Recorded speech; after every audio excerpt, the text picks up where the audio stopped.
And if the panelists sit on the stage, please. David, why don't you sit in the second seat because you're the first speaker up, and then Frederic, if you sit next to David, so if you sit here, David, David, that's you. Frederic, Robin, and you there, please, yeah, thank you, Matteo. Okay, are we all here? Yes. Good morning. Thank you for showing up on time. I'm sure there'll be more people trickling in. It is very early, at 9 o'clock. Now, the shared economy, this is a concept that we've all become very familiar with. And I can just see the Hollywood producers thinking up the next big movie. Is it going to be called Blah Blah, or is it going to be called Uber, or maybe Zipcar? It probably won't be called Regulator, though, will it? Or maybe it will. Regulator 1, 2, and 3. And of course, here. So what we're going to do is we're going to have our speakers, one after another. I'm going to introduce them quickly now, and they will then give various speeches, some of them with slides, some of them without slides. And then after that, we're going to discuss with each other, and then we're going to throw open questions to the audience, and that would be you. So please think of something that you want to ask our speakers, because they are the crème de la crème of the shared economy. So this is the opportunity to talk to them.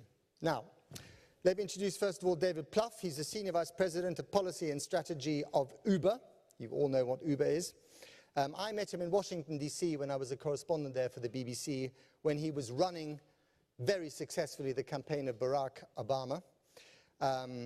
So the fact that someone like you has gone into cars is a major development, I would say.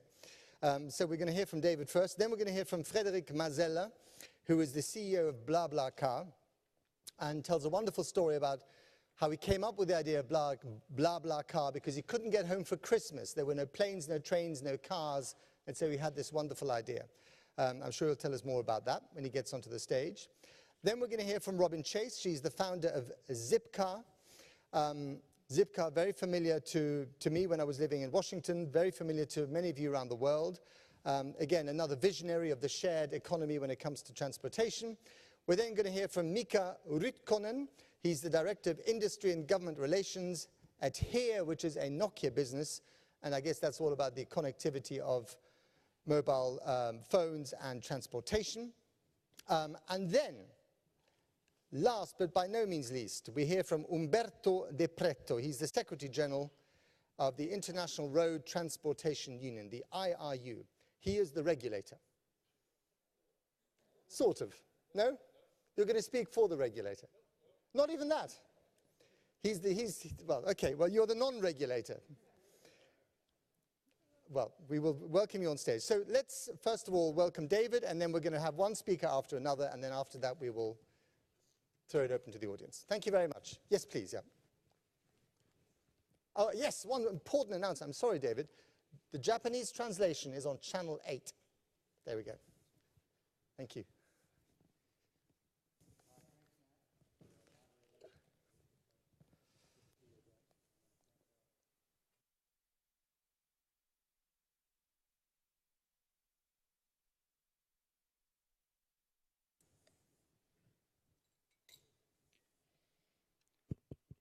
Is that better? So I want to thank the ITF both for having us here today and all your great leadership on explaining to the world how we need to deal with the mobility challenges that our cities are facing. I think as you look at the changes in transportation that are happening around us every day, they're closely linked to some of the overall changes we're seeing in society. When the idea of Uber first emerged back in 2009, similar a little bit to Frédéric's story, our founders were in Paris, had trouble getting a cab late at night and thought about what if you could press a button and get a ride. Back then, there was only 300 million smartphones. I remember when the Obama campaign started in 2007, the iPhone hadn't even come out yet. And so by the end of this year, estimates are there'll be 3 billion smartphones, and by the end of this decade, 6 billion. So that's a rapid change. And what those devices allow us to do, particularly as powerful as they are, it's fascinating. An iPhone now has 100,000 times more transistors than the computers that powered the Apollo space missions. So everyone's walking around with a massive amount of ability in their hands. And of course, so many people now are doing many things in their life on mobile. They're registering to vote, they're gathering information, they're banking, they're doing schoolwork, they're staying in touch. and now they've got another option to get transportation. And I think what it allows is people to have access to assets in addition to owning them. So you look at some of the changes in entertainment with companies like Netflix, music with Spotify, certainly in housing and with Airbnb, and then you look at blah blah, Zipcar, Ola, Didi, Uber. Basically, it gives people the opportunity to have access to assets, not solely to own them. And one of the things I'm so excited about is what's happening in the world in terms of urbanization is a trend we've never seen in global history. Okay, at the end of the beginning of the last decade, only 1 in 7 people lived in cities. Right now, we're looking at closer to 1 in 2, and by the middle of this decade, it will be 2 in 3. The trends are irrefutable.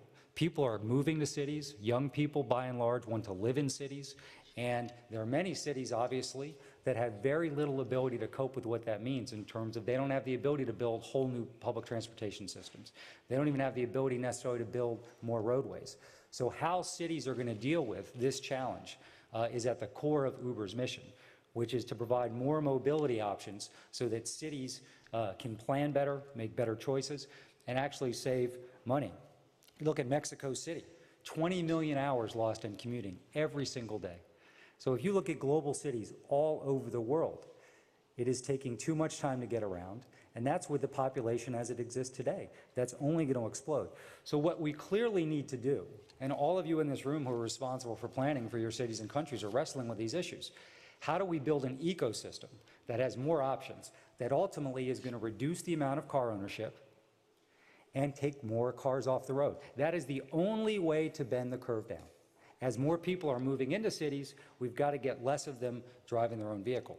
And we're just part of a solution set. Taxis are still going to be an important part of that. Public transportation, clearly, and we're really excited. Some of these maps show that we augment public transportation. So many people use us as a last mile solution. They know there's going to be a car at the end of that subway line or bus line, and they can press a button, there'll be a ride there. That's going to be part of it. Blah blah car, Zipcar, all of these some old, some new, are going to be part of a solution. Because for people to make a decision not to purchase a car, or maybe they have 2 cars and a family decides to get up one, they have to know there's guaranteed reliability. That's a big decision for someone to make.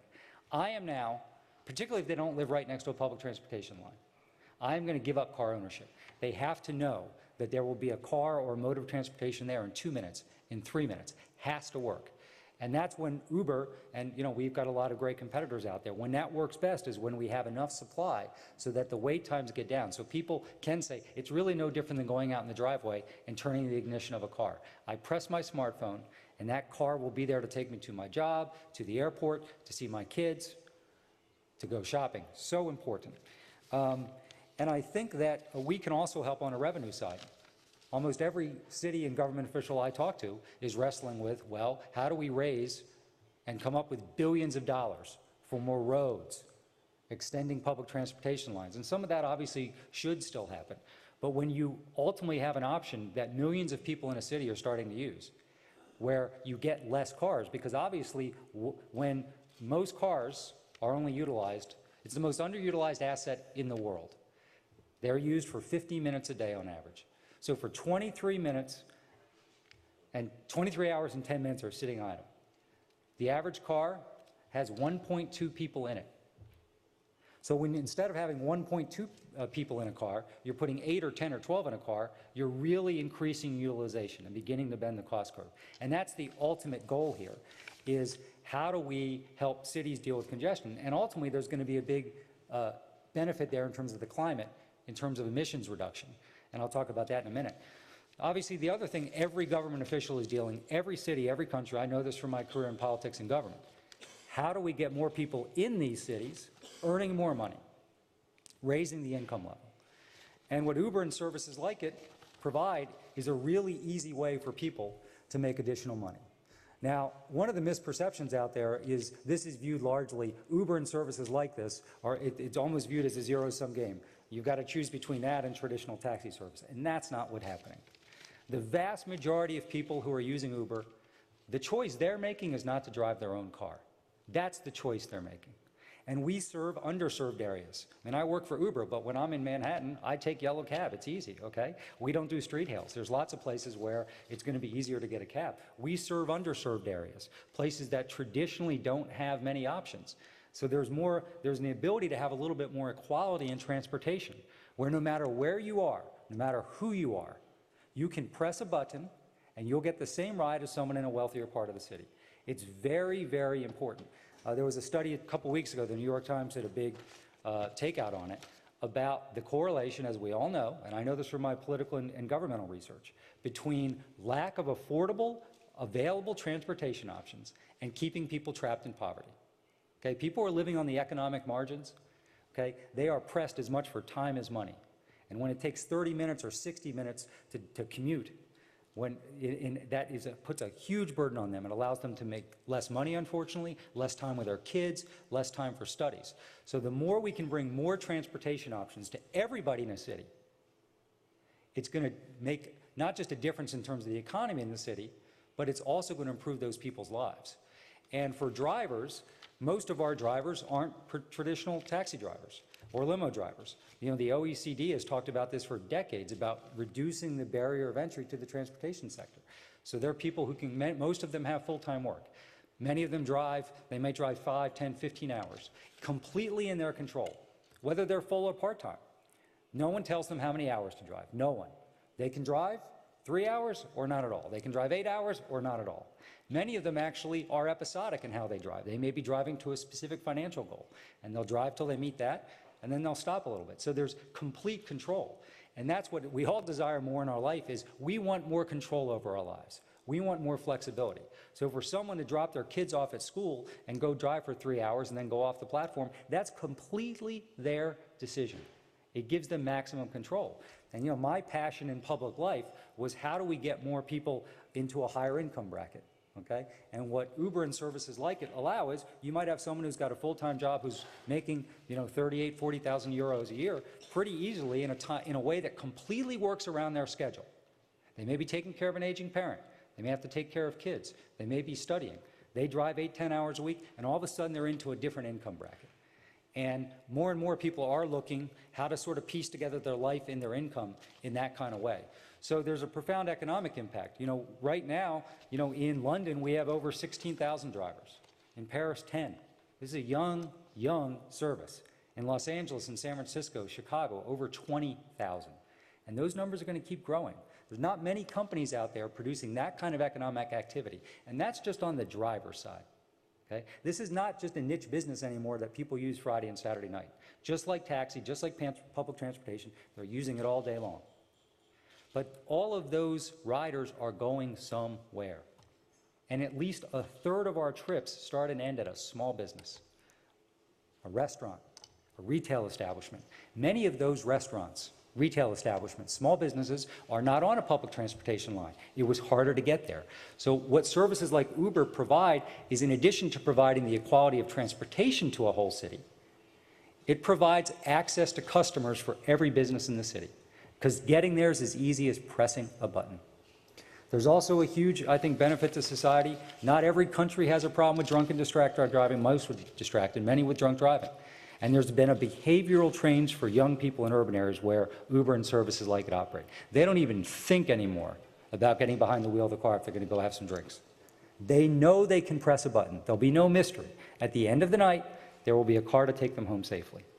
And so we are very excited about the effects we're seeing, particularly in our more mature markets, with that behavioral change.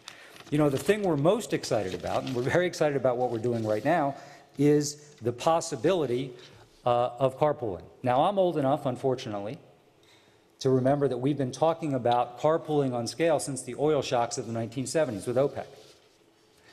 And carpooling on scale has always been the dream of a lot of urban planners, a lot of government officials, because when you put more than one person in the car, then you really begin to see the effects of reduction of cars on the road.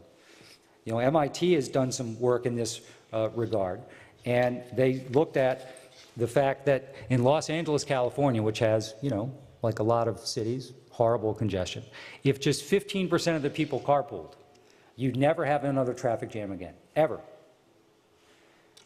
They also looked at if not a crazy number of people, but just a respectable number, an achievable number of people carpooled, you'd reduce the number of kilometers traveled by 40%. So we now have a carpooling service called UberPool. It's operating in 4 cities in Paris, New York, Los Angeles, and San Francisco. It started last fall, and honestly, we didn't know if it would work. Experiment. Would people be willing to share a car? And they are. 20% of the trips right now on Uber in San Francisco are shared. There's more than one person in the car. Los Angeles is going exceedingly well, Paris. And how does that work? It means if I was going from here, let's say, to Leipzig airport, I could choose to share a car with someone if they're within 2 minutes of my route. So the technology on this is extraordinarily difficult because it has to be efficient. People don't have time to waste. But now we've gotten it to the point where in those 4 cities, it's working really well. So you share a ride. And there's really a trifecta of benefit that comes out of that. One, it's cheaper transportation. It's half price compared to our lowest price Uber option. That means somebody could go from, let's say they lived 10 or 15 minutes car ride from their house to the last subway stop. Before, maybe there was a bus line, maybe there wasn't. Maybe they'd have to walk. Maybe they drive and parking's $20. Now they can get in the Uber pool and get there for $2, $3, €2 or €3. It's a game changer in terms of opening up more mobility options to more people. The drivers make more money. When someone decides to log on to that app, they want to be someone in the car as much as possible so they can make as much money. Now, with carpooling, there's always someone in the car. They pick up passenger A, pick up passenger B, drop off passenger A, pick up passenger C. So they're making more money, they're more efficient. And that's what technology allows drivers to do, is they're not idle, they're always in motion, hopefully with someone in the car. Then there is the effect in terms of congestion and emissions. Because if we can get carpooling on scale to work, then you really begin to bend the curve in terms of number of cars on the road. So as I said, it's only in 4 cities, but we're going to bring it in as many places as we can. The technology is very complex. It also only works where you have enough supply on the road, which is, if we want carpooling to work, whether it's us or somebody else, you've got to look at regulations to allow the barriers to entry to be lower so that more people can get on the road.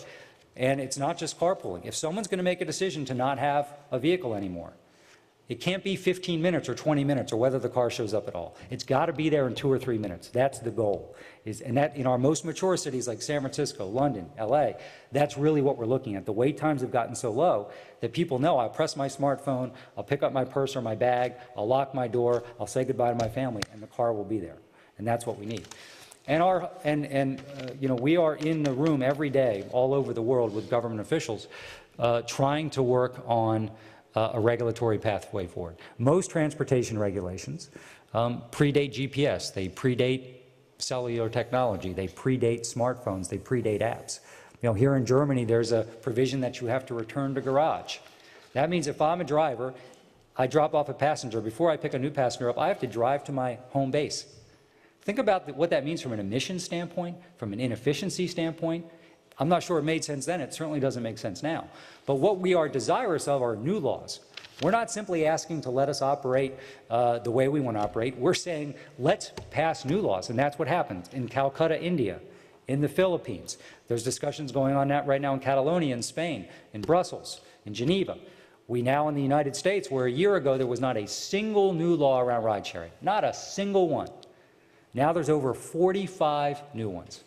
The most recent one just passing this past weekend in Nevada, where Las Vegas is, which is the last American city major that we weren't operating in. So what you're seeing is governments are understanding that these mobility options, whether it's BlaBlaCar, Zipcar, Ola, Uber, that they are part of a mix. They're not going to replace anything. They're going to complement other options so that people have more choices to get around their cities. And so we're eager to work with you because our global cities are facing a massive challenge. Right now, it's only going to get worse. It's going to get worse with great acceleration, which is how do we provide more mobility options to reduce congestion, increase economic opportunity, and really build the modern cities of the future that are going to work with all the great population trends. So thanks for your time. David, thank you very much. Great. Thanks a lot. Okay. Frederick, you're up next.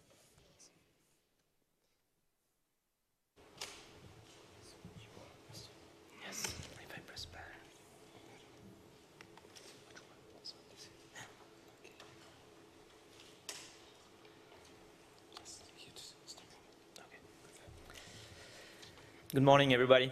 So I'm gonna talk about what we've built so far and what we want to build next. About mobility, of course, about the way we bring affordable mobility to people and we allow the reduction of the emissions of cars and the energy consumption per person who gets transported. So just to make sure we understand exactly what we're talking about cars which are already running on the road. So as a driver, when you drive alone and you have 3 available seats, you could share the cost and you could share the time with people. As you can see, it can get very expensive to drive alone with your car. It can get also boring. And actually, when you're 4 in the car, you pay less and you have a better time. That's what we're providing to people, and that's what makes the success of BlaBlaCar today in all the countries we've been launching so far. So we are really a combination of 2 things, a travel search engine and a community, a trusted community. We are building trust in the community of people who've never met.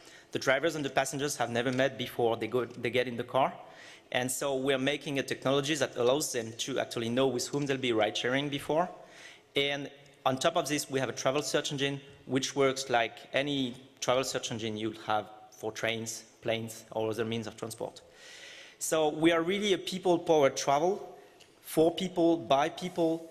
All the people in the BlaBlaCar community are people like you and me. There is no professional. We just provide a solution for people to share their car on a daily basis when they make long-distance rides. Basically, the average distance of a BlaBlaCar ride is more than 200 miles. So we are working on city-to-city travel, really. We're not working on intra-city travel. And we're providing a way for people to actually do, as we say, a ride in the ride, which means you actually meet new people and you can discuss with them, you discover their lives. And the reason why actually we're named BlaBlaCar, I don't know if you know this small story, but it's because when you register in the service as a member, you choose how much you talk in the car. So you choose if you are blah, blah, blah, or blah, blah, blah. That makes the... That's why we're called BlaBlaCar. And so you have people who are blahs, and which means they say hello, goodbye.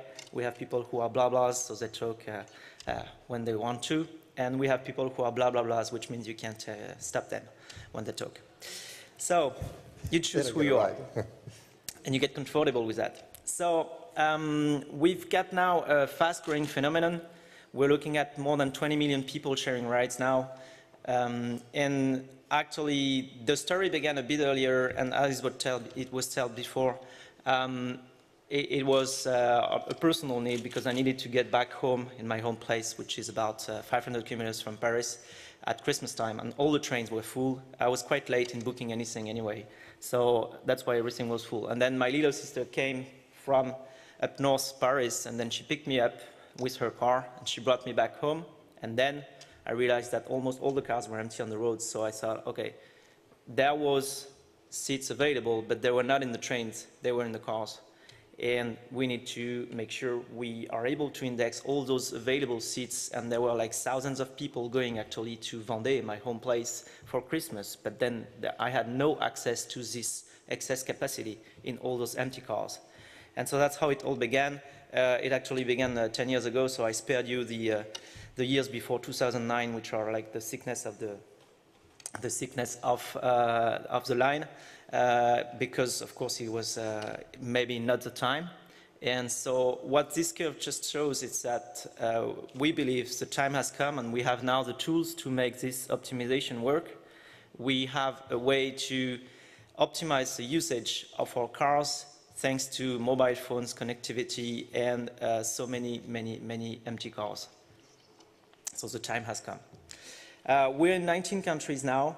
What's good about the name BlaBlaCar, just like Uber, just like Zipcar, it's like international names. It's also people thinking it's local name, so it's good because it's a local, as we call it, name. People think BlaBla is from their own country, and so sometimes like in Spain and France and Germany, and then you could think it's a local service, but it's actually a very, very large and international service now. We recently launched in India and Mexico, which were the latest places where we launched. It's been starting super well as well there. It's a big challenge to actually expand like this. I mean, we all witness that because the companies we're talking about here witness super fast expansion. This is what's happening thanks to new technologies being spread out all over the globe, and that's also a challenge for all of us because it means very, very fast change, and it means some of the habits are changing, but they are changing super fast because it's so logical to actually change them using those tools. So some positive impacts. The average number of people per car in city to city travel is 1.7. And what we do with BlaBlaCar is we bring that up to 2.8 people per car in the BlaBlaCar community. So we're improving the usage of car. 97% of the people who ride share says it makes an enjoyable ride. It actually allows them to meet new people and get new stories. And actually the first thing that people will tell you when they ride share is that they have met exceptional people and they have discovered someone. And of course, yes, they saved money because it was a cheaper option for them, but it's not what they remember. What they remember is the story of the people they've met. And it creates a better social connection for all of us while we travel. And we spend so much time traveling that it's also a good solution for having a better life. And then we also witness a behavioral modification of the people. The reasons why they start ride sharing and the reason why they continue are not the same. What we witnessed is that when they join, the part of people who join for actually social reasons or for environmental reasons is super small. The first time they do rideshare, it's not because they believe it's better for the environment or because they believe they're going to meet someone. It's because they want to save money. And so that's the entry door. But then when we ask to people who've been ride-sharing a lot why they are continuing ride-sharing, then they say, it's because I know it's better for the environment and I'd rather travel that way because it allows me to have a better social life.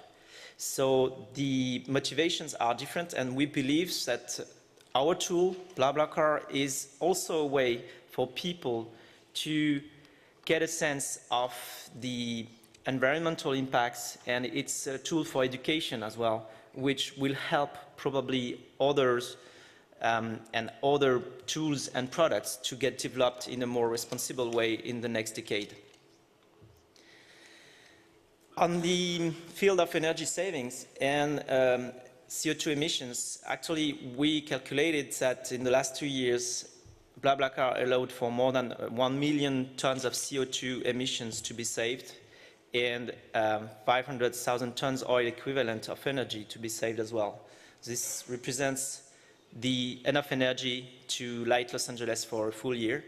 Of course, it's only the beginning, as you've seen on the curves. We truly believe we can bring a solution that will allow us to reduce the energy consumption by a lot and the CO2 emissions by a lot as well. On the behavioral aspects, we've made surveys to understand what behavior could have changed thanks to ride-sharing.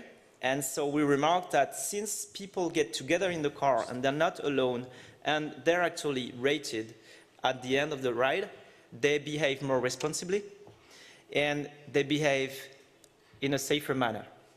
So 75% of the people who ride-share declare that having passengers on board makes them carefully respect the rules of the road. And we didn't ask them if they were really respecting them before. But actually, they say that since they have people on board, they feel more responsible. They will make more pauses, like every 2 hours they'll stop. They will not go above the speed limit. They will not have a phone call while driving. They will not do anything that is dangerous, or they will not even, they are less subject to road rage, which means better for everybody. And all this is thanks to the fact that by having people on board and not being alone, they behave more responsibly And so we also believe that BlaBlaCar becomes an indication tool for a better driving for everybody and a safer driving. And they're also more alert because thanks to the BlaBla thing, they discuss and they're actually more alert. You know that drowsiness is among the highest cause of accidents on the road. And thanks to the fact that you have people in the car and you're able to discuss and share things, then it makes you more alert and less subject to accidents. Thank you very much. We have a bright future ahead and we will build it together. Thank you. Frederick, thank you very much. That was great. Please take a seat. Robin.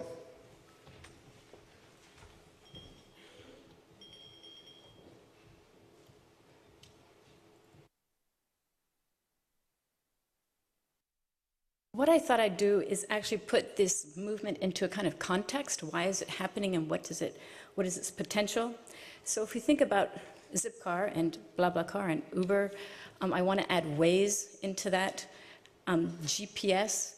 These, for me, all kind of take the same shape.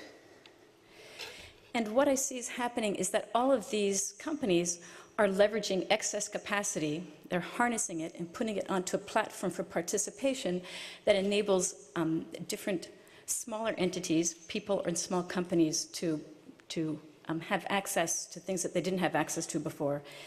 And I'm calling this new organizational structure Peers Inc.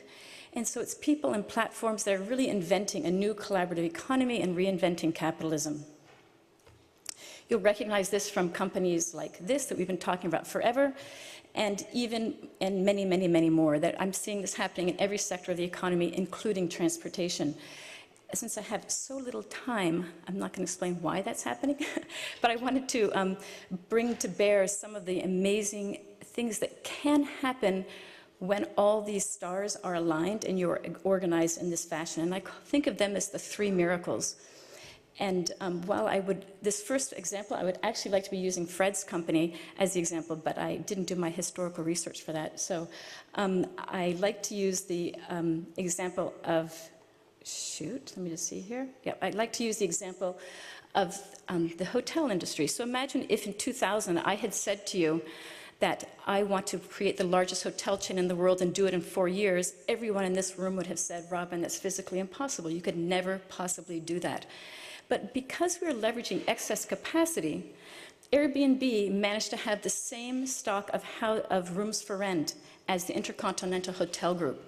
After Intercontinental Hotel Group took 65 years to do what Airbnb was able to do in 4 years because they were leveraging assets that existed here today. And Fred is doing the same thing. You saw his growth chart, and he is transporting as many as, I think now, 10,000 high-speed trains and 10,000 747s every month, yet he's doing that without having laid any track, bought any train cars, bought any airplanes. So this is what is possible with this. And if we think about the environmental impacts and these hard assets, it's really phenomenal. Here I have my old BlaBlaCar slide, and I need my new one, Fred. So miracle number 2 is that because we are building on a platform for participation, we can have exponential learning. Learning is all about understanding iterations and taking advantage of them. So my favorite example there is language learning. And so the unit of measurement for learning a language is 1 semester of university, which is about 130 hours. The former star in that field was the Rosetta Stone, which costs about $1,000, and it would only take you 54 hours. And so if your company were paying, you would definitely be using the Rosetta Stone, and you would think, wow, that is fantastic. But a new Peers Inc. company has arisen called Duolingo. They are 2 3/4 years old. I was talking to the CEO, and he tells me he can conduct an experiment every 2 days. And he can decide which way is a better way to learn. And this experiment will be participated in by 150,000 people. And so over time, he's been able to get it down to 34 hours is how long it takes people to learn that same amount of language. So that we see, because he's paying very close attention to the iterations, to people, to this experimentation that is going on, that he has really driven down the time it takes to learn a language. So that is miracle number 2, exponential learning. And here is their growth chart. I just spoke with him actually 24 hours ago. And just imagine, in 2 3/4 years since he launched this company, 90 million people worldwide are doing it. And again, think about excess capacity, and excess capacity is not just assets, but it's processes, networks, experiences. A year and a half ago, he opened up the process of BlaBlaCar, of Duolingo. He would let any language pairs be put onto that. So languages are French into English, English into French. He opened it up a year and a half ago to language pairs that he as a company did not create. And today, 50% of the learners, 45 million, are learning languages not on things that that company built. So again, excess capacity at work. The last miracle is because we're working with a diversity of peers, because you have this ability to opt in, and I look at Uber and Lyft, they've been able to find drivers in each and every one of these cities who have cars and who are there at the right place. The third miracle is the right person will appear. And no, not Superman. In fact, everyone in this room, I would say, is smarter and better than Superman. He can fly and he has strength, but he has no idea what's on the ground. He didn't look up in Wikipedia and find out research. And my example here for this would be Waze. This is a true story, but not a true picture. I was driving to New Hampshire on the Wednesday before Thanksgiving in the US, the most traveled day of the year, and a foot of snow was falling. And I was in a full car, and I was sitting in the back seat. We had a Waze app going, and my son says in the front, he says, "Look at that!" And I'm thinking that there is some deer running across the street. And instead, there is 2 cars that have collided immediately in front of us and are doing this slow spin off the street. And at that very second, Waze says, "Caution, accident ahead," because the person in the lane immediately next to me was also using Waze and also was making this alert.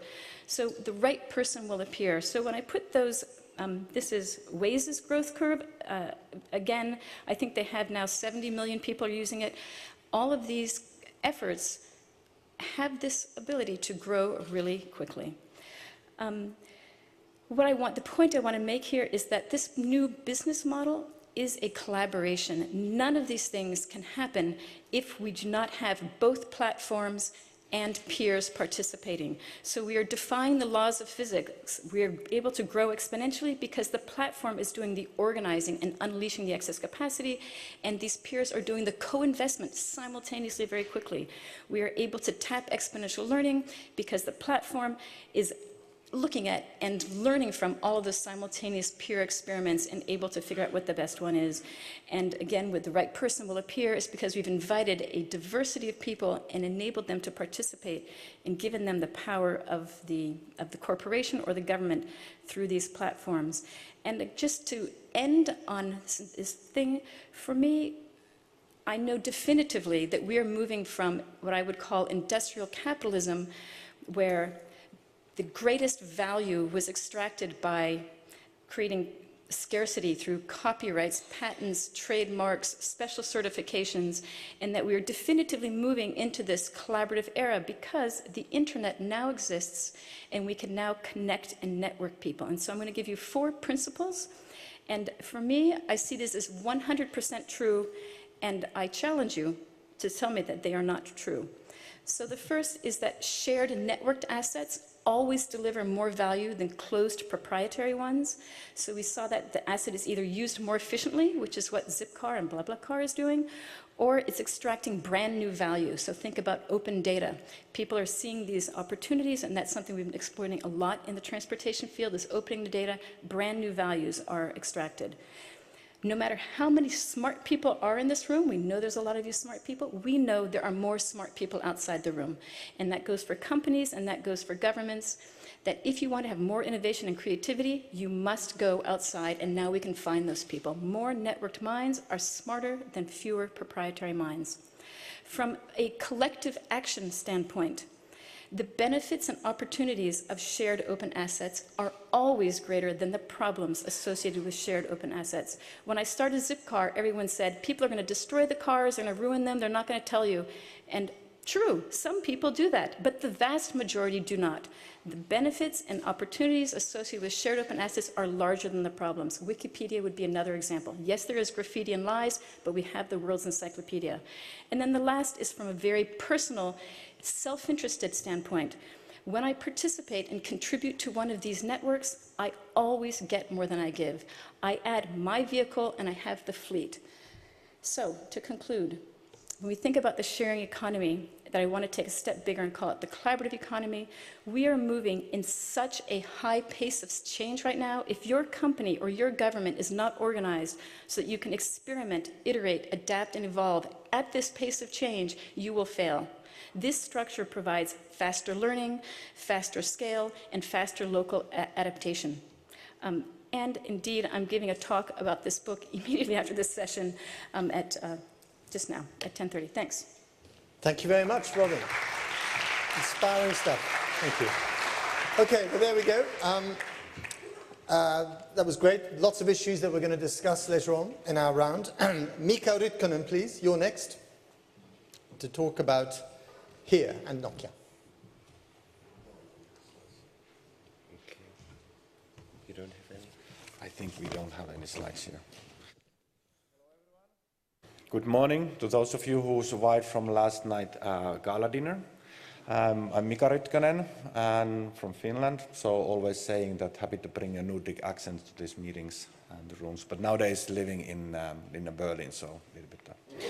So I'm representing HERE company, which is a Nokia business at the moment, and we are something like 6,000 people located in 55 countries.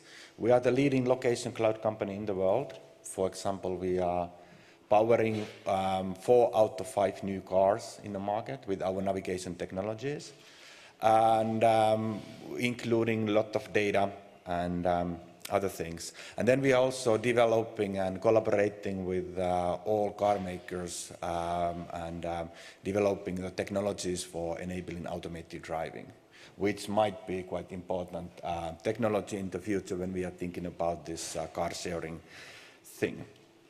And it's always very nice to be a fourth presenter, yeah? Because you can build on what your colleagues have already said. But I would like to start and recap a little bit that why we are in the first place talking about shared economy or car sharing. David already mentioned this urbanization, which is no doubt, no mean, one of the biggest trends at the moment in the world. But then there are many other things. For example, generation millennium, those guys who were born in 1990 decade, who are now young adults. And they have a totally different kind of a motivation, lifestyle, values than we who were born in the 1960 decade. When I was a teenager, car was my Facebook, it was my Twitter, it was my LinkedIn, it was my social life. I live in a rural area or countryside. Without a car, you weren't a man. But these millennium guys, now when they are totally valuing different kind of things. If they are moving to the cities, they have 2 choices. Whether I invest on a car or have a nice apartment in a nice neighborhood. They have a totally new kind of thoughts related on CO2 and the green values than what we had when we were in the same age. And no doubt, digitalization is one of the key things which has led us to this situation that we are able even to talk about shared economy.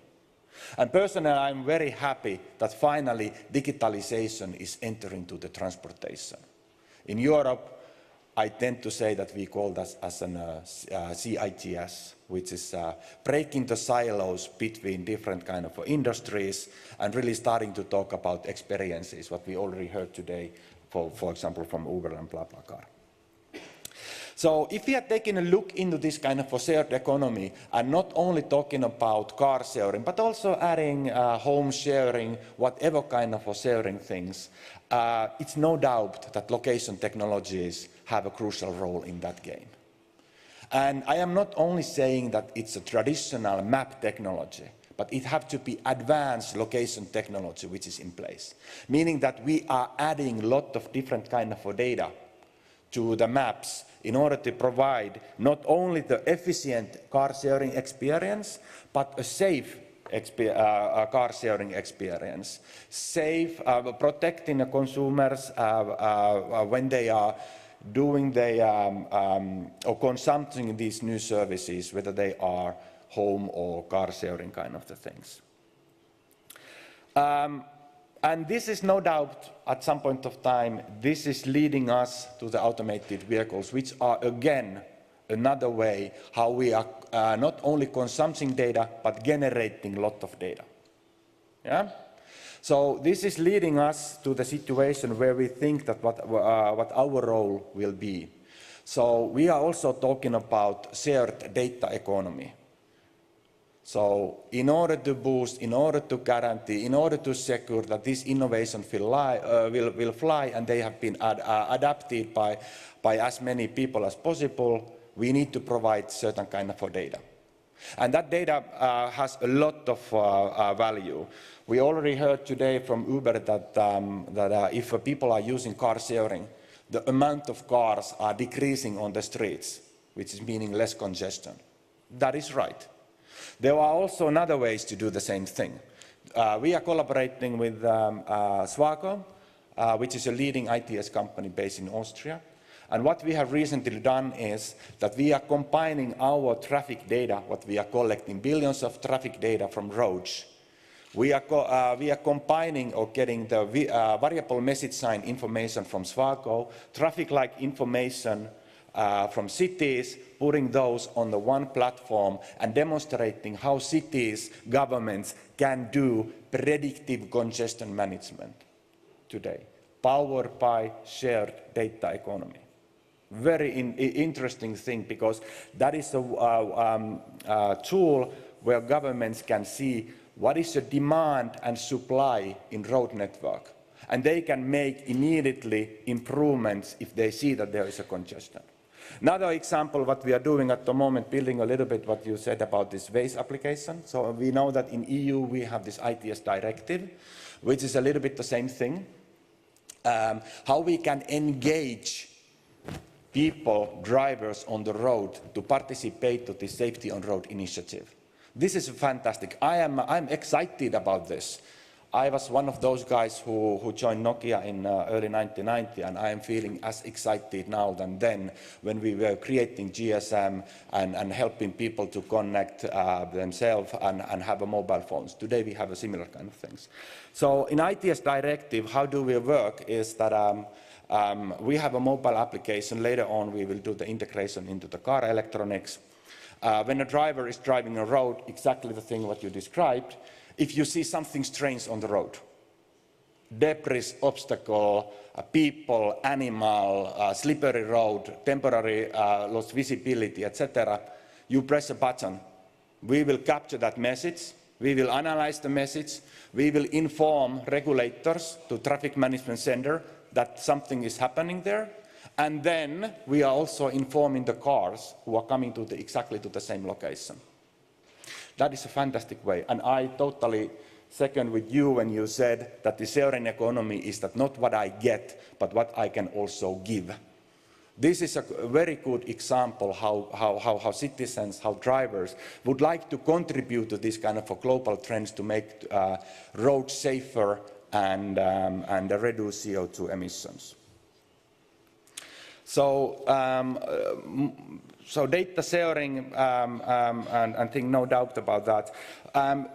If we are thinking about this sharing economy, where you can establish the company wherever you want to, internet is your channel, social media is your feedback channel, then you have location technologies, mobile technologies, and connectivity things. This is putting us in, especially the regulators, in front of totally new questions. How to do the thing what regulators need to do, which are, if I may simplify, of course I can because I'm speaking. So number one is protect citizens, always. Protect citizens and their rights to consume services. Yeah? So that they are informed.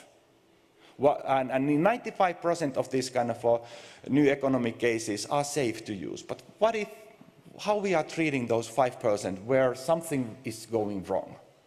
If you are sharing your house, the guys who are there are destroying it, how the liabilities go, things like that. Let's protect citizens when they are entering into the new world where they are something shared economy kind of the things.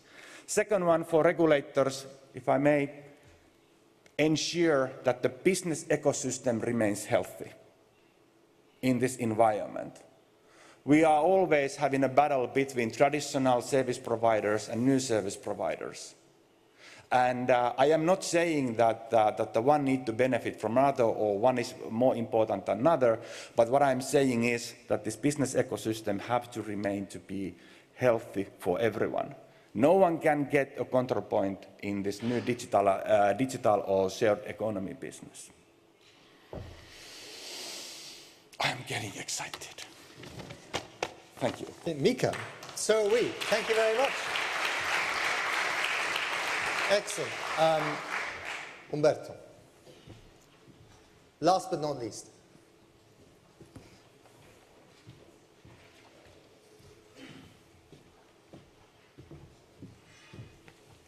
Thank you very much for that.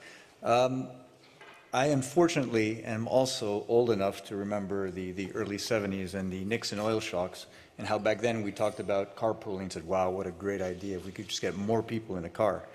And it's quite encouraging to see the technology today and services such as BlaBlaCar actually make that dream become a reality. And that is exciting. As you said, you're excited. There's reason for excitement. I think technology now will bring us to new levels that we haven't seen before. I was debating initially, should I actually show who the IRU is? And since I was introduced as representing the regulators, I'm really glad I put this slide up. I have nothing to do with the regulators. The IRU was created in 1948 to bring together, as a union, to unite. We don't represent the workers, we represent the employers of workers, to bring together the road transport profession. So those representing buses, coaches, trucks, and of course, taxis. And what we do is together work out sustainable mobility solutions for both goods and passengers. And this has been our remit since we were created in 48. Now, the whole idea of regulation, I mean, this will be the underlying theme of my presentation here. While not representing regulators, we must respect regulations, and because they're put there for a reason. Unless, of course, we believe in anarchy, then that's a completely different issue. You see here, this is at Moscow Airport, and as you're leaving Moscow Airport, you'll see a sign, a warning from the regulator saying, you know, be cautious, be careful. There could be taxis out there that do not fall under our regulations, and therefore you have the problem of potential fraud. Now, rules are put in place, as was said by the previous speaker, to protect the consumers, to protect those who will consume those services. They're not there just for fun. They're there to be respected, and for good reason. Let me make an analogy, since this seems to be more of a truck than a taxi. A few years back, we were here at the ITF, and we were demonstrating a modular concept truck. This is a truck that's 25.25 meters long, and what we did is we put right beside it a bus that you'll find in the city center, and we said, by the way, they're exactly the same length, because people are saying, oh, these monster trucks, they're horrible, you know, they're going to crush us. But, you know, 25.25 is exactly the same size as a bus, and yet nobody complains about the bus. And why we did it was to say to regulators, by the way, this is not an argument to reject them, so let's change the regulation. This said, you still don't see them on the road because the rules are still in place saying you can't use them. So we don't. This is not anarchy. We're not going to say, well, then we're going to go on the road and these massive trucks are going to roll until the law permits us to do so. Now, of course, I represent the road transport profession. Think of other professions. If you have an app, and this app will bring you to a professional, you want to know that who's behind that app is a professional. Ladies, I don't want to get too personal, but can you imagine an app that says a gynecology app? You want to know there's a real gynecologist behind that. You want to make certain that the person behind the app is a professional, is accredited. This is fundamental. in any regulations, that we actually have the proper people accredited to do that profession. Now, I said that we at the RU are for sustainable mobility of people and goods. We developed what we call a 3I strategy for achieving sustainable development. And the first I is innovation, and we think that is the most powerful tool to allow us to achieve sustainable mobility. And of course, we will use this to the fullest. In doing so and ensuring that we have quality services behind the apps, we've created what we call the Global Taxi Network. And it's now already on 4 continents, just created 6 months ago. And already in 6 months, we're on 4 continents, so that when you do push an app, you know that what you'll get behind that is a true professional. You will not have somebody that is just chosen because they've gone onto an app and said, well, since I have a car, I'm going to drive. Now, maybe that might work 90% of the time, but you do have the 5 to 10% of the time where you can have problems with that, where you'll have somebody. Now, the car sharing, such as BlaBlaCar, it's I take a choice. I will share a car and I will go with somebody, but I'm not paying them. The moment you pay for a service, you need to have a professionalist behind that. The rules are put in place to protect the consumer. The rules are put in place so that the drivers, the professional drivers, are protected and the consumers are protected. That's why the rules exist. Now, if we as a society as a whole decide, you know, we really don't need that, then let's change the rules. But then we need to change the rules. And we need to make sure that whatever the new rules are, that they continue to protect the drivers, they continue to protect society and those getting into taxis. Now, again, we're convinced that with our new service, the Global Taxi Network, we can bring to consumers, to society as a whole, this shared economy, but through professional applications, through professional companies. Again, ultimately, the notion here is to protect consumer rights and to have a level playing field for those who are in the profession. We need the safety, we need the knowledge. I'm going to end with one simple statement, and it might sound aggressive. We were given 5 minutes to speak. That was the rule. I respected the rule. Thank you. Umberto, thank you very much. Actually, you spoke for 5 minutes and 5 seconds, so, you know. Okay. I thought that was really, really interesting because it throws up so many different issues. And I just want to say one thing, first of all. It strikes me that for the brave new world that you have described, you four, I don't want to exclude you here, Umberto, but what they've described, a lot of this brave new world relies on honesty. Honesty, how good you are as a driver, honesty, how nice your flat is if it's Airbnb. So how honest, Frederic, are people about crossing blah, blah, blah as opposed to just blah, blah? Because blah, blah seems to be the kind of middle option. How many people actually say that they are big talkers, and how many of those then get offered a ride?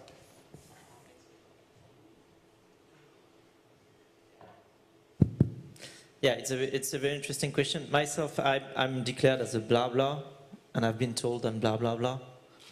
So we haven't conducted research to be exact on this, to be honest.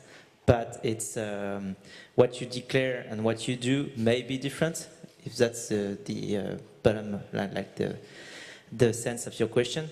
And so just because you declare things doesn't mean you should not enforce a way for people to get rated and for checks to be operated.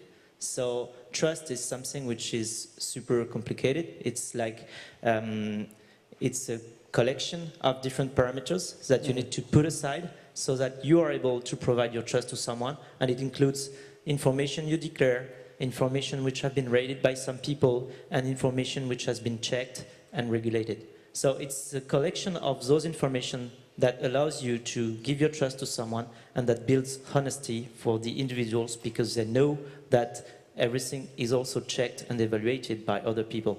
And is that checking and regulation system that relies on people putting in information, does that work efficiently in your experience? Yeah, what we witnessed is that the simple fact that people know that there are some checks and that they will be evaluated changes their behavior. So it makes you more responsible to know that you will be rated, and it's been working for us at scale. We're now in a community of more than 20 million people, We've proven that it works. You never know if it's like bulletproof, because of course it's so complicated, and in life you can't actually predict future with past data, and that's what we are all trying to do. We have engagement for this, so we can push ourselves in the future by forcing people to make engagements, but then nothing is like totally bulletproof, of course, because predicting future with past data is simply not given to us and to anyone.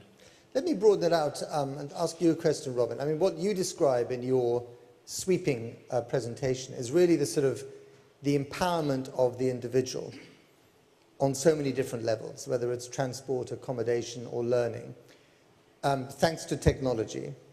But that power of the individual rubs up against the increasing empowerment of government and big companies using the same tools of technology to their advantage. Is that where the big clash resides, between the individual becoming smarter, more efficient, more mobile, and government saying, hang on a minute, if you're going to do this, I want to have a slice of taxation, or big companies saying, you are treading on my turf, please get off?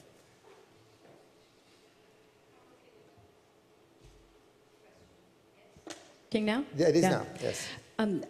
So just how I think about this regulatory piece, and I'm laughing at the different ways the respondents have been adding their particular color to the angle. I would say that regulation should be benefiting citizens, should be to protect citizens. I'm completely there. But what we see in the regulatory environment is rules like GPS is not an acceptable method of measuring distance because the rule was invented before GPS was invented, and so that's a crazy rule. We all agree.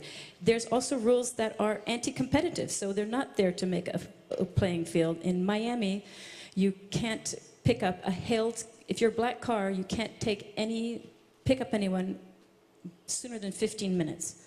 So it's not, so we know that there are rules that are anti-competitive, we know the rules that are old, and there are rules that are completely fantastic. Yes, we should have vehicles that are well insured, and the owner of that vehicle should be well insured, and the vehicle should be well insured. I am completely with you on all of those parts. So when I look at the regulatory mess, is I see we have entrenched interests, a very slow-moving bureaucracy, and the rules are all muddled up. Good ones, bad ones, outdated ones, all in a big clot, and they're mixed up.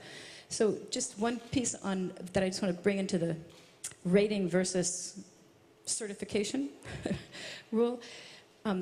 With Zipcar, and I believe with Uber, with Zipcar, we would do a background driving check on people, and if they'd had a moving violation in the last 3 years or a DUI ever, they were not members, period. So there's accreditation that the platform can do before, and then there are these ratings and commentaries. And so I would instruct my daughters, please don't take any of those trips when they're unrated, because they might be a good driver, and they might be a rapist. I'm going to leave that to the 40-year-old man. He can take the first 4 trips until the person is rated, and then my daughters can go. And the consumer can trust the rating system that you put in place as much as they can trust a government rating system. And on that point, I would even say better, because the taxi driver, let's say the bus driver, he took his test once 5 years ago, and now he's been driving. Since then, he became an alcoholic and an idiot, and now he's a bad driver. In an app format, every single time he takes a trip, he's rated. And in a government format, the person is rated in these big blocks of time. Umberto, you didn't seem to be agreeing with your body language at the beginning of what Robin said. Can you weigh in, please?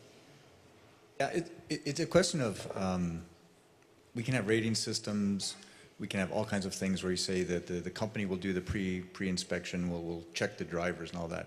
And to that I will also say, fine, but then change the regulations, because today the profession is subjected to the rules and regulations that oblige them to have accredited drivers.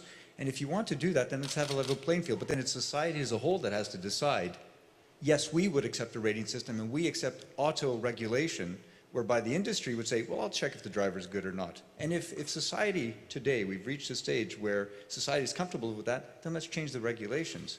But the regulations exist today, so what we don't agree with is this anti-competitive situation where we have all these rules and regulations and burdens of having to buy insurance and then you have others, such as Uber Pop in particular, where basically I'm on an app, I just click, and then some guy in some car will show up. And that's where we see where the competition is unfair, and in terms of what is behind that, what is the quality you will be getting, you're not assured of that. And of course, and I'm certain what we'll hear now is, but we check our drivers and all this, but then let us just check our drivers. Okay, David? Yeah, well, first, I think in terms of consumers, I mean, think about it. Again, I talked in my presentation about the sense of control that platforms like Uber, blah, blah, Zipcar give drivers. It gives consumers more control than they've ever had. The rating system is so important, and it is actionable. So that if someone is driving through 4 red lights, that will be registered. If someone is acting inappropriately in the car, that will get registered. By the way, on the rider side too, there's power there for drivers, which if they have a rude rider, as you know, the driver rates the rider too, and they will get booted off the platform. So complete transparency. It's not just trust, it's also technology. If you're in an Uber or a Lyft or an Ola, every part of that ride is GPS tracked. There's rating, there's no anonymity ever again. You know who you're getting in the car with. How many people actually rate? I mean, how many people using Uber actually rate? You have to rate. Every, as you know, if you've used it, you have to rate before you can request another ride. Yeah. And, you know, I do think that, you know, the society has spoken. They want additional mobility options, okay? For any of you out there who are involved in how do I make my cities work better today or tomorrow, there has to be more mobility options. And, you know, we are hungry for new regulations, and that's what's happening all over the world. There are regulations being passed, new laws being passed that aren't trying to fit Uber and services like it into, you know, pre-GPS, pre-smartphone laws, new laws. But what those laws do is enshrine background checks, insurance requirement, vehicle inspections, financial arrangements. And that's where I think the discussion's headed. I think largely now the debate is less, should we accept new mobility options? It's how to do that. And again, it's part of an ecosystem. There's no one answer. You know, what people want is, I will take an Uber to my job, I may take a car to the airport, I'm flying somewhere, I'm going to get in a blah blah car to visit my family. It's an amazing suite of options now that gives people more flexibility. I mean, Umberto, you have to be honest, don't you, that the global taxi network that you were talking about in your presentation would probably not have been born had it not been for the competition from outside, from companies like Uber or Zipcar. Sure. Right. It's certain that by pushing the envelope, this will raise the level of everyone, of all the services. And if I can praise Uber for something, it is for that, for really pushing the envelope. And there are extremely good Uber services. Mm-hmm. There's some that are commendable.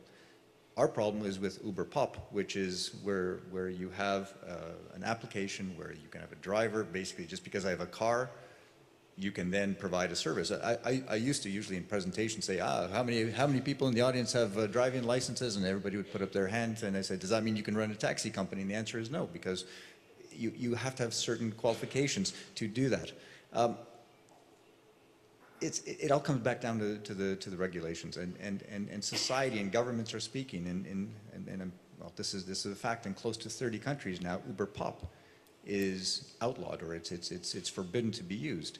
And I know that Uber is spending a lot of money to try to change the regulations. You have over 100 lobbyists, so there's a real effort to change the regulations. But I think if we took a more a positive approach to it, rather than being, as I said before, anarchists and just pushing and doing it before law, let's sit around a table and develop good regulations based on today's realities, on GPS, on all the technologies. I mean, about apps. I mean, on my phone, I live by apps. So let's make it so that we can make this a reality today. But is the emphasis on regulation, and I know that you're not the regulator, but you've been making a pretty good case for regulation, is the emphasis on regulation essentially a fig leaf for a game about capital and power and share of market? You come up with regulation, but actually what you're really worried about is that, you know, taxi industry losing share of the market, or if it's a government losing share of taxation, etc. Is that what it's about? Competition is good. competition is what will drive progress. But it has to be on a level playing field. You can't have some trying to compete with the rules and then others don't compete with the rules. And there was talk before of changing capitalism, that this is in fact a changing capitalism. Think back to what happened in the financial markets due to lack of regulation. And now they're trying to regulate. So if we move away now and say, no, but in the shared economy, we don't need regulations, but we do. But if they need to be changed so that we can have security and safety for the passengers, then we need to change the rules. I want to ask Mika a question. Mika, you represent HERE, which is a business bought by Nokia, one of the biggest companies in Europe, an iconic Finnish company, dominant in the Finnish economy. Is this a big business adapting to a new reality by incorporating smaller startup companies and going with the flow, as it were? How would you put your position? Let me come back to that, but just one comment to the regulation kind of thing. So I think that we are in certain cases over-regulating things. And I have this kind of analogy that like in a logistic, in regulation, last mile is the most difficult one. And second thing is about the regulation is what we have heard here in this excellent summit is the need for international regulation. And so that these new kind of services, shared economy things, they are global by nature. And we need to create the environment where especially the consumer is in the middle. And they can expect a similar kind of the quality of the service regardless of the country or regardless of the sharing economy area or business what they are using. That is an important topic. Now coming back to this, that maybe, if I may take a little bit the wider approach, I have quite often used GSM as an example of good thing what happened to the ecosystem and to the industry. And I am seeing a lot of the similarities happening at the moment in the transportation side. In GSM, industry together with government, we are able to create healthy, good ecosystem where we have clear rules, how we are protecting immaterial rights, how we are providing services, how different companies can, as you said, compete. We have a certain kind of interfaces which are open, and then every company can provide better and better, cheaper and cheaper solutions. And when it comes to business models then, growth. In 1990, how many business models there were associated to GSM? 2. Sell one service, voice, to consumers, sell equipments to operators. How many business models there are today associated to GSM or telecom network? No one knows. Uber, BlaBlaCar, Zipcar, sorry. They are just, again, a classical example. They have inherited a little bit and they are benefiting from this overall infrastructure. This is what we need at the moment to transportation. The best part for the government, I would say, is how many new jobs GSM created to Europe, to the world. Raise of applications. Same thing will happen also in transportation. In Finland, we have this initiative called as Mobility as a Service, which may lead this sharing, car sharing thing to the next level. And again, having an analogy from GSM side, you have a fixed fee, what you are spending for your transportation. Then it's up to you what kind of modes you are using. Sounds today very attractive, few years ago impossible, maybe 2020 reality. Okay, great. Now let's open it up to the audience. Does anyone have a question in the audience? Excellent.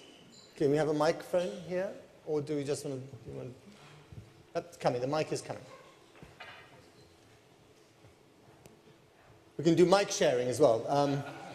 There we go. That's it, yeah, the lady there. Thank you very much. I have a question for Mr. David. You said you want to expand your carpooling services.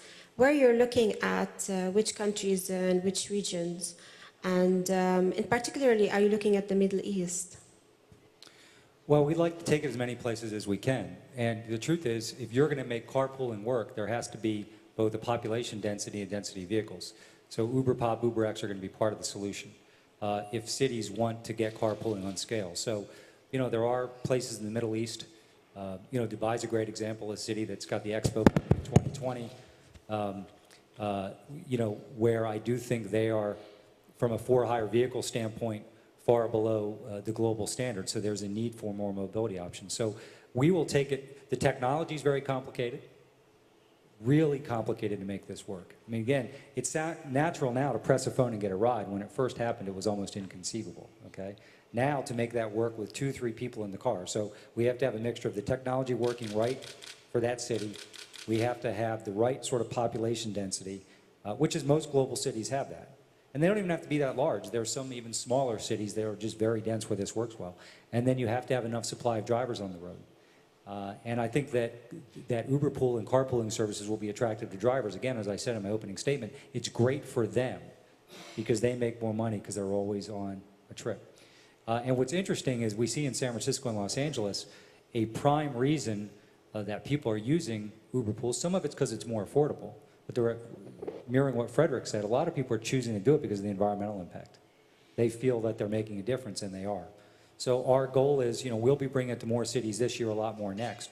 But, we want to bring it to as many places as we can. It's interesting. So in the Philippines, which is the first country, because most, not all, but most regulations in the transportation sector are done at the local level. So it's the first country to pass modern ride-sharing regulations to allow, not just Uber Black, and we have competitors there, but also the lower cost product. In the regulations is a pilot around carpooling. They're hungry for that.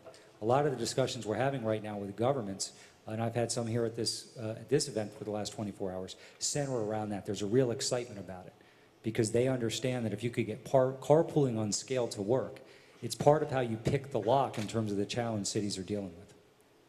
So stay tuned, but we're so passionate about it. It's one of the main reasons people are choosing to come work for Uber now, is they're very motivated about the potential of carpooling on scale. Why have so many authorities and companies around the world, established companies, decided to pick fights with Uber? What is it about you guys? Well, and I think with all due respect to my fellow panelist, Umberto, I do think that, that some of this, no doubt, is when you have a monopoly, most people like to keep it that way. Now, we are not, what's ironic about that is most of our ridership is not in direct competition with taxi. Again, those are people choosing not to drive themselves. But, so I do think some of this is regulatory capture in the context of trying to protect monopoly. I think, although I do think this is a good opportunity to liberalize some things for taxi too. For instance, in Portland, Oregon, in the United States, they just passed ride-sharing regulations about a month ago, and part of the new law is to give taxi companies more flexibility around setting prices, which is great. We're supportive of that. So I do think in this, if we can make life better for taxi drivers, we should. So it's new, okay? So it's a challenge. So I think that, again, we're dealing with things like return to garage rules. We're dealing with regulations. I mean, I worked in government. I understand this. When I worked for President Obama, he actually ordered a complete review of every regulation in government. And, I'm a progressive, so I believe in health regulations, safety regulations, food safety, things of this sort, keeping mercury out of the air. But through that review, it was fascinating because there were hundreds of regulations on the federal government books. I asked the question, by the way, why don't we do this every year? We should. They might have served a purpose at some point, serve no purpose now. And we're just creating more of a burden and more competitiveness. So I think sometimes the discussion on regulation is freighted, right? You're either for regulation or you're against regulation. I think what we need to be for is smart regulations, modern regulations. As Robin said, you need to really look at these very frequently now. The pace of change is so rapid. And the pace of change over the next 5 years is going to be like anything we've seen before. With virtual reality, with automotive technology, it's going to really put a lot of pressure on all of us to figure out what's the best way forward, both to protect consumers, but also allow competition. So, but I would say directionally, the debate, listen again, we've had countries all over the world now either pass regulations, involved in discussions. In the United States, which is our most mature market, again, a year ago, not a single new law, not a single one. The debate was still like, Uber, Lyft, should these things be permitted? Now, almost every major state and city has passed new laws. Why did they do that? Because most of those officials saw two things: the economic possibility that these services provide, and that clearly this is a needed mobility solution. And briefly, is there a danger that Uber will become too Uber In other words, all-encompassing, crowding out the competition, that you would prevent companies like your own one was, 5 years ago from actually entering the market? I mean, we've got strong competition everywhere. And obviously, we're not the biggest service in China. We've got a strong competitor in India. We've got, Grab Taxi, Get Taxi in parts of the world that are very strong. We've got Lyft in the United States. So, no, listen, I think for any of us, there's probably hundreds of people right now today thinking how to do it better than us to disrupt us. That's just the nature of this. So we have to continue to innovate. One of the challenges for us is we are global. A lot of our competitors are regional or local. And so we learn a lot from being global, but they're focused just on that market. So the standard for us is, because people don't think about Uber as a San Francisco technology company. They think about Uber as their local drivers, their local community. And so we have to make sure we're providing a better service in Cairo, in Dubai, in Sydney, than the local competitors. But no, I think there's going to be a lot more people entering this space, which is great. The more choices people have, to your point, let people decide how they're going to move around their city. And now they have more choices than they've ever had before. By the end of the decade, they'll have a lot more than that. And the more choices you have, the more the regulator will come into it, probably at some stage as well. Anyway, maybe not. Question from the audience. Yes, gentleman over there. Can we share the mic? Has to go all the way back to the 6th row, please. Thank you. Thank you. It's a question for blah blah Zip and Uber. What do you want from the public transport industry, the classic public transport industry, in how they operate, how they regard you guys, and how going forward in this new transformational world they could actually work with you and support you? Do you want to take this one? Yeah, I can begin with one point. One of the questions we often get is, why are you not in the US? And there are two reasons for this. One is on the economic side, because actually with $2 a gallon, there's not much to share. So the drivers are not really incentivized to share their cost. And the other one is about the infrastructure and the way the country is structured compared to other places like Europe and other countries where we've been developing. And the thing is, we have with ride sharing an issue with first and last mile, which means the drivers will say, okay, let's meet. For example, if you're in Paris, you'll say, let's meet Porte Maillot. And then all the passengers will be able to come to that meeting point with the public transport. And it is super important because the driver then gets 2 or 3 passengers at the same point, and then they go to the next city, and then he can drop them off at another place in the city, and then they'll get to their place, to their final destination, thanks to the public transit. In the US, it's much harder because the cities are more spread out. The public transit is not as efficient as what we have in other more concentrated cities where we can operate.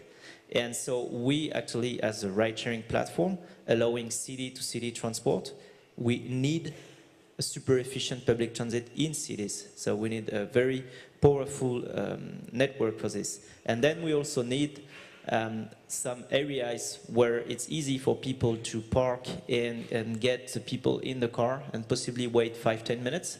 And so all this has to be structured in order for ride-sharing to really get developed. And so we need to cooperate with public transit because we're really complementary to this solution. We're providing city to city from all the points in the city where you can go with the public transit. So, go on, Robin. Yeah. Challenged me in every single company I've started is insurance. And David wasn't there, but Uber's first years doing UberX were abysmally insured. And in fact, I wouldn't participate in it. In the US, there's get around and relay rides, and they started with really poor insurance. And the reason I started Buzzcar in France was because I could get the right insurance. So insurance, and for Zipcar, it was a drama. When I did a company like Fred's in the US that failed, it was a drama. It's very hard. The insurance industry is risk averse, and they won't insure things they don't understand. And so you need to have like 3 years of actuarial records before they're ready to insure. So I see this as a prime place for government to step in, to say, we will insure for these first 3 years while you build a record. And as a company, I was happy to pay for insurance. I just could not buy it. No one would sell it to me because they didn't understand it. So I think insurance is a key piece. The other is, as I was explaining in my talk, that regulation and zoning is in the 19th century, where we separate out personal from commercial use and personal items from, business items, and that needs to change. So even for Zipcar, were we supposed to get commercial plates or residential plates? There wasn't something, we had to fudge that, because we were clearly a commercial service, but did that mean our users were allowed to park in loading zones? So there's this, we have to look at these regulations and recognize that there's now a new gray in all of our lives, where we work and what we own, what we do, where we work, that's completely all mixed up together now. So there's a lot of regulations that have made these clean cuts that are not clean. Just 1 second, David. Just very quickly as a follow-up. I mean, maybe to you, Giuseppe. The point is that you need a degree of regulation in all this. This was what the insurers want. This is perhaps what the consumers want as well. As Robin said, the regulators are slow to catch up. A lot of regulation is stuck in the past. How often do the two sides actually meet with each other and have this discussion so that everyone is on the same page? Briefly.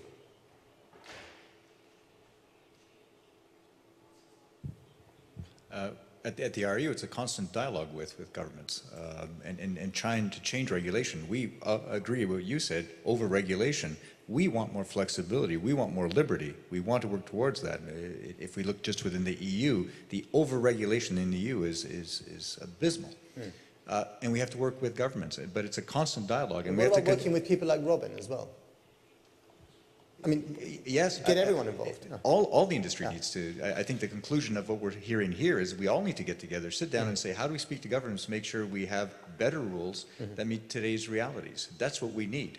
But at the end of the day, the rules that exist must be respected. And that's my final point, is that unless we respect the rules that are in place today, it's illegal. But if the rules that exist were drawn up in the wrong era, in the era of the horse and cart, then why should they not be changed immediately? So I just want to be a little responsive to that. For me, I'm an entrepreneur, and I've definitely been very disruptive. For me personally, there were rules that I would not cross that were around safety and around protection of individuals. Those were rules that I would not cross. But there are rules that, as an entrepreneur, and here's to Uber's benefit, if I had to wait 7 years for the regulation to be changed, I could not do I'll go to Zipcar. Lots of rules, lots of taxes were put in place to tax car rental, because car rental was outsiders. So in Boston, where I launched, they had a $10 convention fee per transaction. You clearly cannot rent a car by the hour with a $10 transaction fee. I consulted lawyers with my brand new little startup, no money self, and we decided we're going to go for it. And after 4 years, we're going to go for it. And what is a transaction? We are not car rental, and what is a transaction? And after 4 years, Avis and Hertz and Enterprise went to the state of Massachusetts and said, Zipcar, because now we were powerful and had a lot, they said, Zipcar has been ignoring this regulation. And it was determined that a transaction was when you became a member. So once a year, people in Boston pay $10. But we could not have done that service I had to wait 4 years for the regulators to get to it. Startups do not have, Uber's no longer a startup, they have billions of dollars. Startups have no money, they cannot wait around for that. So for me, and I feel very anxious about it, competitors in the US started doing things that I thought, those are risks I wouldn't take, because that's insurance and people with cars do die. That absolutely positively happens. So that's why I feel gray about it. Okay. I think, that's a great example, Robin. I think it's interesting, first insurance and on public transportation. It's interesting in the United States, and listen, every ride all over the world is guaranteed with coverage. But what's interesting in the United States, that our relationship with the insurance industry has completely changed. We are now in partnership with the entire insurance industry in the United States, working together on changing regulations. And so it's terrific because when you have Uber in the insurance industry going in to talk to people and saying this is the way forward, because they also see the benefit to them, that this is a growing sector. I think on public transportation is one of the things we're most excited about. The maps that were circling while I was talking were examples in cities around the world where we are providing transportation around last subway or bus stops.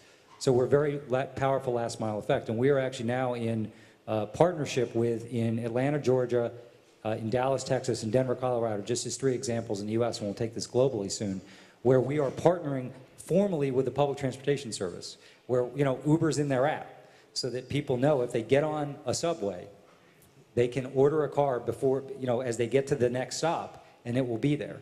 Because cities are very interested in solving this last mile challenge, which is there's sometimes a disincentive, which is if it's going to be late at night, will I be able to get home? How expensive is parking?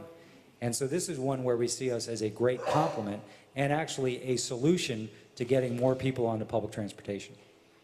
Okay, Mika, final word, because we're running out of time. Fast comment. So about this insurance thing, and the point is that how industry can help insurance companies to understand the risks, because at the end of the game, that is the name of the game. So, for example, we have created the technologies based on the data what we are collecting, based on this data economy. We have received quite a lot of data, and we are able to create so-called driving patterns, i.e., providing the data that how people are driving on roads, how they are.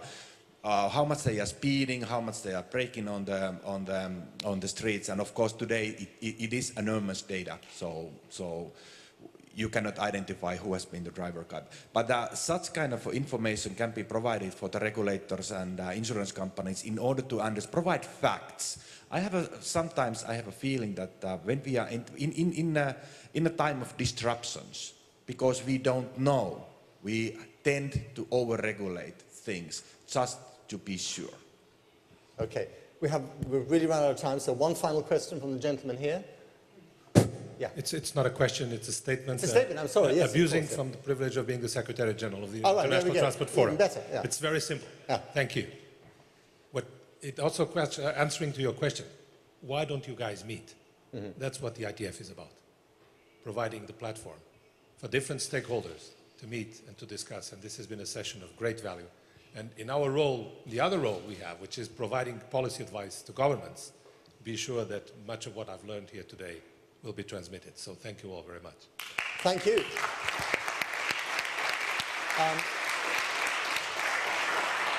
I have to say it was absolutely fascinating. I wish we had more time, and the audience has been great, and I can only pay you the highest compliment. You've been blah blah.